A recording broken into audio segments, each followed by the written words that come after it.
ಆತ್ಮೀಯ ವಿದ್ಯಾರ್ಥಿಗಳಿಗೆ ಸ್ವಾಗತ. ನಾನು doctor Chidananda K Badager, Anand education ಅಕಾಡೆಮಿಯಿಂದ ಮಾತಾಡ್ತಾ ಇದ್ದೀನಿ. ನಾವು 8ನೇ ತರಗತಿ 9ನೇ ತರಗತಿ ಮತ್ತು 10ನೇ ತರಗತಿ PUC ಪ್ರಥಮ ವರ್ಷ ಮತ್ತು ದ್ವಿತೀಯ ವರ್ಷದ ವಿದ್ಯಾರ್ಥಿಗಳಿಗೆ ಕನ್ನಡದಿಂದ ಸುಲಭವಾಗಿ ಇಂಗ್ಲೀಷ್ ವ್ಯಾಕರಣವನ್ನು ಕಲಿಯೋದ್ರ ಬಗ್ಗೆ ವಿಡಿಯೋಗಳನ್ನು ಮಾಡ್ತಾಯಿದ್ದೀವಿ. ಹಿಂದಿನ ವಿಡಿಯೋದೊಳಗೆ ವರ್ಬ್ಸ್ ಬಗ್ಗೆ ನೋಡಿದ್ದೀವಿ. ಈಗ ಇದರಲ್ಲಿ direct object and indirect object ಅಂತೇಳಿ ನೋಡೋಣ. ಡೈರೆಕ್ಟ್ ಅಬ್ಜೆಕ್ಟ್, ಇಂಡೈರೆಕ್ಟ್ ಅಬ್ಜೆಕ್ಟ್ ಅಂದರೆ ಏನಂತ. ಒಂದು ವಾಕ್ಯದಲ್ಲಿ ಸಾಮಾನ್ಯವಾಗಿ ಒಂದು ಕ್ರಿಯೆ ಸೂಚಿಸುವ ಮತ್ತು ಆ ಕ್ರಿಯೆಯನ್ನು ಮಾಡುವವ ಅಂದರೆ ಕರ್ತೃ ಸೂಚಿಸುವ ಪದಗಳು ಇರುತ್ತವೆ. ಕೆಲವೊಮ್ಮೆ ಕರ್ತೃಪದಗಳು ವಾಕ್ಯಗಳಲ್ಲಿ ಬಳಕೆಯಾಗಿರುವುದಿಲ್ಲ.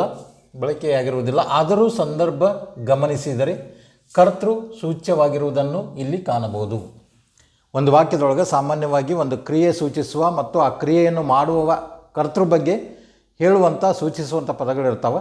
ಕೆಲವೊಮ್ಮೆ ಕರ್ತೃಪದಗಳು ವಾಕ್ಯಗಳಲ್ಲಿ ಬಳಕೆಯಾಗಿರುವುದಿಲ್ಲ, ಆದರೂ ಆ ಸಂದರ್ಭವನ್ನು ಗಮನಿಸಿದರೆ ನಿಮಗೆ ಅಲ್ಲಿ ಕರ್ತೃಪದ ಸೂಚ್ಯವಾಗಿರುವುದು ಕಾಣಿಸ್ತದೆ. ಫಾರ್ ಎಕ್ಸಾಂಪಲ್, ಗೋ, ಇದು ಹೋಗು ಎಂದು ಆಜ್ಞಾಪಿಸುವ ವಾಕ್ಯ. ಇದರ ಕರ್ತೃ ನೀನು ಅಥವಾ ನೀವು, ಯು ಸೂಚ್ಯವಾಗಿದೆ. ಇದನ್ನೇ ನಾವು ಯಾವ ರೀತಿ ಬರಿತೀವಿ ಅಂದರೆ ಯು ಗೋ, ಬರೀ ಗೋ ಇದ್ದಾಗ ಯು ಗೋ ಅಂತ ಆಗ್ತದೆ. ನೀನು ಅಥವಾ ನೀವು ಹೋಗು ಅಂದ ಅರ್ಥ. ಅದೇ ರೀತಿಯಲ್ಲಿ ಟೆಲ್ ಅಂದರೆ you tell, play you play, sing you sing, send you send, stand up you stand up. ಈ ರೀತಿಯಾದ ಪದಗಳಿರ್ತವೆ. ಅದರಲ್ಲಿ ಕರ್ತೃಪದ ಯಾವಾಗಲೂ ಸೂಚ್ಯವಾಗಿರ್ತದಂತ. ಕೆಲವು ವಾಕ್ಯಗಳಲ್ಲಿ ಕ್ರಿಯಾಪದಗಳಿಗೆ ಜೊತೆಯಾಗಿ ಒಂದು ಕರ್ಮಪದ ಬರುತ್ತದೆ. ಕರ್ತೃ ಮತ್ತು ಕ್ರಿಯಾಪದಗಳ ಜೊತೆಗೆ ಕ್ರಿಯೆಯಲ್ಲಿ ಭಾಗವಹಿಸುವ ಮತ್ತೊಂದು ನಾಮಪದ ಅಥವಾ ಸರ್ವನಾಮ ಈ ಕರ್ಮಪದವಾಗಿರುತ್ತದೆ.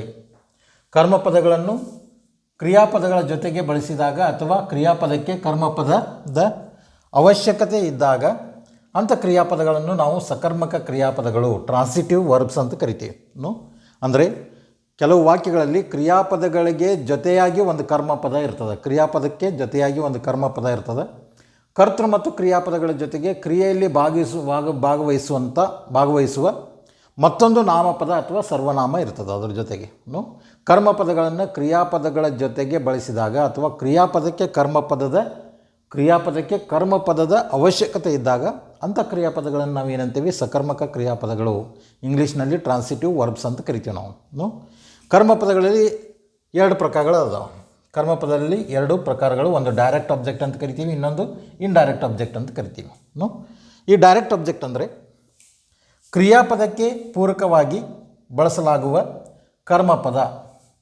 ಕ್ರಿಯಾಪದಕ್ಕೆ ಪೂರಕವಾಗಿ ಬಳಸುವ ಕರ್ಮಪದ ವಾಟ್ ಎಂಬ ಪ್ರಶ್ನೆಗೆ ಉತ್ತರವಾಗಿದ್ದರೆ, ವಾಟ್ ಅನ್ನುವಂಥ ಪ್ರಶ್ನೆಗೆ ಉತ್ತರವಾಗಿದ್ದರೆ ಅದು ಒಂದು ನಾಮಪದ ಅಥವಾ ಸರ್ವನಾಮ ಆಗಿದ್ದು ವಸ್ತು, ವಾಕ್ಯ, ಮಾಹಿತಿ, ಸಂಗತಿ ಇತ್ಯಾದಿಗಳನ್ನು ಸೂಚಿಸುತ್ತದೆ. ಇವುಗಳನ್ನು ನಾವು ಏನಂತೀವಿ, ಡೈರೆಕ್ಟ್ ಅಬ್ಜೆಕ್ಟ್ ಅಂತ ಕರಿತೀವಿ. ಅಂದರೆ ಕ್ರಿಯಾಪದಕ್ಕೆ ಪೂರಕವಾಗಿ ಬಳಸಲಾಗುವ ಕರ್ಮಪದ ವಾಟ್ ಅನ್ನುವಂಥ ಪ್ರಶ್ನೆಗೆ ಉತ್ತರ ಆಗಿತ್ತಂದರೆ ಅದು ಒಂದು ನಾಮಪದ ಅಥವಾ ಸರ್ವನಾಮ ಆಗಿರ್ತದೆ.